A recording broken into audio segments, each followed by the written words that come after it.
Pour faire la connaissance de soi, je vous ai dit, il faut absorber les principes éthiques et divins justes et puis l'assimiler. Mais comment est-ce qu'il faut l'absorber intellectuellement? Je dis oui, mais il y a d'autres choses. C'est-à-dire que si vous apprenez par cœur, intellectuellement, les principes éthiques et divins justes, mais sans passer à la pratique,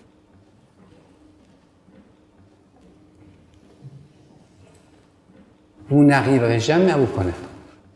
Vous n'avancez pas. Il faudra absorber les principes.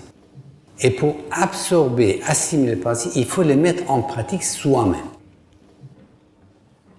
Et deuxièmement, il faudrait qu'on connaisse in vivo, pas in vitro, de l'extérieur en dehors. In vivo, les puissances qui règnent dans son organisme psycho-spirituel et dans la psyché aussi.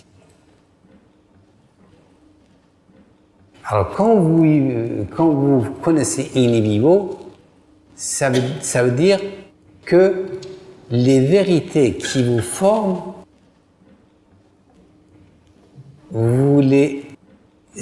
deviennent tangibles pour vous. Vous les vivez, vous les sentez. C'est ça la connaissance de soi, et non pas. Alors, si ceux qui archivent les principes éthiques et divins dans leur mémoire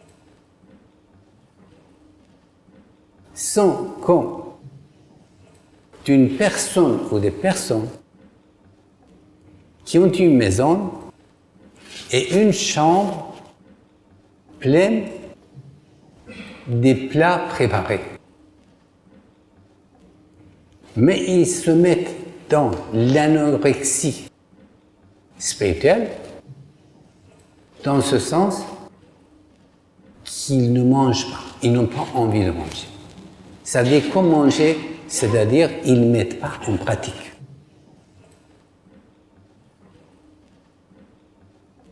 Qu'est-ce qui se passe?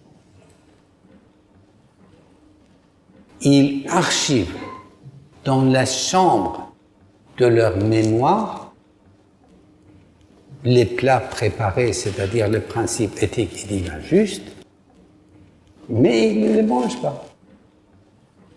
Alors, un anorexique qui ne mange pas, qu'est-ce qu'il devient?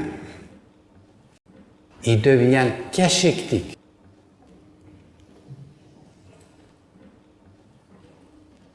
Impuissant, faible. Eh bien, l'âme qui ne pratique pas, c'est comme ça.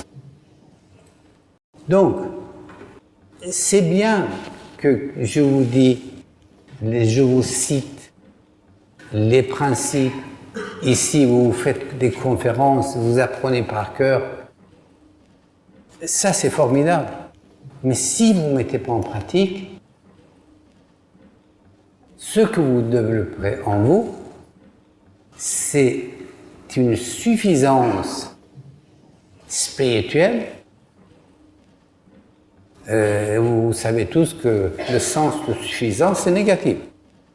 Alors, suffisance spirituelle que j'ai nommée, j'ai appelé